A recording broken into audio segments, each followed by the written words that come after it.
Alrighty. Okay, I have a pretty big announcement to make.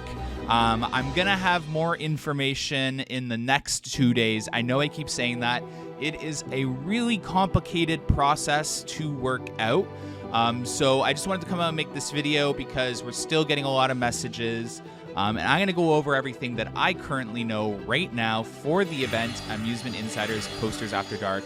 And I'm going to explain my thought process and the discussion that I've had with Canada's Wonderland and what we're going to do moving forward. So essentially, Coasters After Dark is obviously not going to happen on May 28th and May 29th.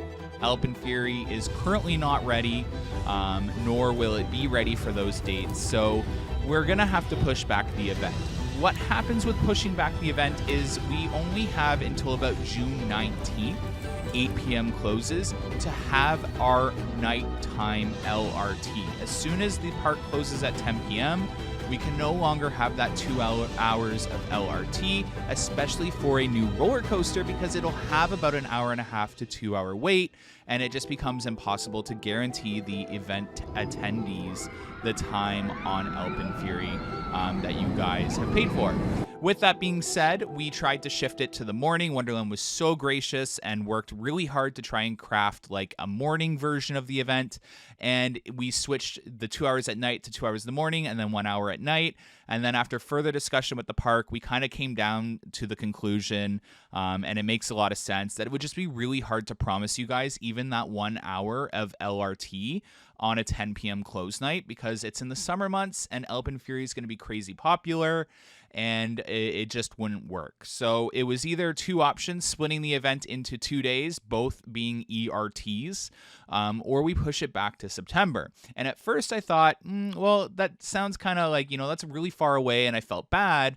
But when I posted it on my story after the park had presented this option to me, it was really popular. Like, I'm not even saying it was just like fake popular. It was really popular, to the point where I had people wanting to buy tickets in large quantities. Like, I think we're up to like 83 pre-registrants just on that one link I posted in one construction update and on my story. So I did some thinking, and I definitely think that what the park had presented to me for a September event day makes a lot of sense. I still have the second event day, the smaller event day, and that is almost, halfway sold out as well. And my big event day is sold out. And what I thought was going to happen was that when I changed the date to September, I would have a lot of people that wouldn't be able to come, or would be on a refund request list, because again, I can't guarantee refunds. But what's actually happened is I had about 12 to 15 requests for a refund that they could not attend, and it's shrunken down to 3 on the refund request list. And with that, I only have 3 refund requests, which I'll definitely be able to accommodate if that's all that ends up happening. But I also have 80 pre-registrants, essentially, to purchase tickets to the big event day. This has blown up. This is literally at 250. We're sold out. Okay, and that's not including my friends that are going to be working the event with me. So the event is sold out, and I don't have enough people who want refunds for the big event day to allow me to allow, a large number of people to come in. So what I'm going to do, I'm going to have a conversation with the park, and I've already had this pre-conversation, so I already know they're up to it, is I think that we're going to have to potentially, if I get enough of you pre-registered in the link down below, I'm going to post the link in the comment section and in the description. So pre-register if you want to attend this event. And if we get enough, around 100 pre-registrants, which we're already almost there. So we might have to do a Amusement Insiders Coasters After Dark one more time event. And host 2 days of the big event, which is absolutely insanity, because the park, even themselves, when I'm having conversations, it's a large quantity of people to organize a tour with and all that. So, yeah, I'm blown away by the amount of people that have shown interest in this event. I am new to event planning. I have been busting my butt off ensuring that I do a really good job at this because I want you guys to have a really good time, but I also want people to trust me and Amusement Insiders when it comes to event planning. So I've reached out to a couple of parks. We have a Santa's Village event that's in the planning phase right now, and we should have final details very shortly for you. You guys are going to really like that one. So if you're able to come to that one, definitely come to that one too, because that one's going to be really fun. This is the park's first time throwing an enthusiast event down at Santa's Village, so they're doing a really amazing job at helping us plan our event, and I'm super excited. But Canada's Wonderland's been doing a fantastic job at, working around a difficult thing. So I'm super excited for what Canada's Wonderland has presented. I don't know if you saw the beginning of the video. Essentially, my last conversation with them, we have an updated event. It's been improved.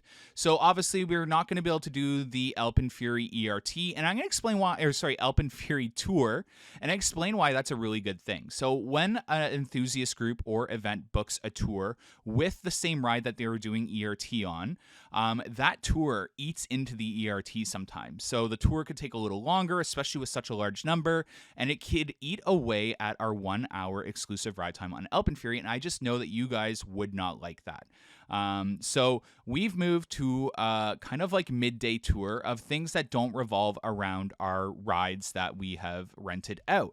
So you'll get that 1 hour of complete ERT on Alpen Fury, and we're going to get what currently, and this could change, but currently what the park has offered is a tour of a haunted house, a tour of the Wild Beast, whether it's the infield, and then a tour of the maintenance shop and sign shops in groups. So super excited about that. That is done usually for their engineering groups. So super excited that, we're going to get like that kind of a tour for this event. And then we're going to get our park Q&A.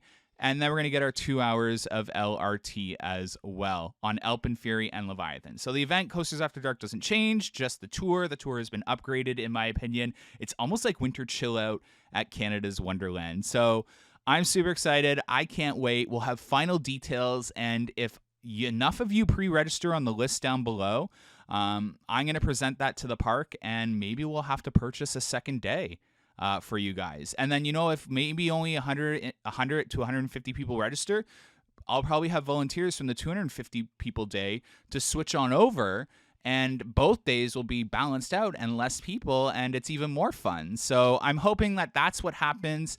Definitely comment down below if you have any questions, comments, or concerns. Email me as well, or message us on Instagram. But the link will be down below if you want to pre-register for a second day of this event. The same event, it'll be the same event for both days, and they'll both be in September if the second day does happen. The first event will be in September as well, by the way, for the big event. But again, most of you heard that already, but I thought I'd come out and make a video because there's some people who don't watch all my construction updates or don't watch all my Instagram stories. So yeah, hopefully this message gets out. May 28th and May 29th is not happening. A July date is not happening as of now, except for the small, just 2 hours of ERT event. So the smaller day will still most likely happen in July, but we'll get final confirmation from the park this week as we wait for a phone call just to further discuss our options. With that being said, thank you so much for the kind messages. I'm really happy that September works out for a lot more of you, and I can't wait to see how many of you sign up to come to our event, because this is absolutely crazy. I'm new to this again, and thank you so much for your kind messages. Even the people who were requesting refunds or that couldn't work out originally when we picked July, you guys were still really kind about it, and I just really appreciate that. It's meant a lot because this has been very stressful on me as a new person in event planning. So thank you so much. I really appreciate everyone's kindness, and I can't wait to see you guys later. Have a good one. Stay tuned tomorrow for a construction update. Bye.